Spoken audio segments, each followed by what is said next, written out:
দেখুন, এটা অত্যন্ত অগণতান্ত্রিক একটা বিষয়, যেখানে আমাদের বিরোধী দলনেতা যাচ্ছেন।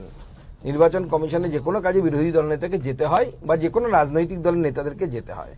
সেখানে গিয়ে যদি এই যারা আন্দোলন করছে বিএলওর নামে, তারা যারা তৃণমূল কংগ্রেস কর্মী আদপে সেই সমস্ত তৃণমূল কংগ্রেস কর্মীরা আমাদের বিরোধী দলনেতাকে এইভাবে অপমানিত করছে এবং তার গাড়ি লক্ষ্য করে জুতো ছুটছে, এটা তো মেনে নেওয়া যায় না।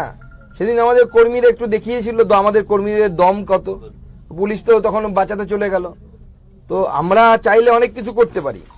যারা বিএলও হয়ে ওখানে দাঁড়িয়ে আছেন মমতা বন্দ্যোপাধ্যায়ের এজেন্ডা পূর্ণ করার জন্য, তাদেরকে বলি আপনার ডিএটা পাচ্ছেন না, ওটা বিজেপির সরকার এলে ডিএটা পাবেন। এখন তো ডিএ পাচ্ছেন না, মমতা বন্দ্যোপাধ্যায় দিতে পারছেন না, মমতা বন্দ্যোপাধ্যায়ের দালালি করছেন আপনারা, কিন্তু মমতা বন্দ্যোপাধ্যায় কিন্তু আপনাদেরকে ডিএটা দিতে পারছেন, ওটা বিজেপি সরকার এলে আপনাদেরকে দেবে।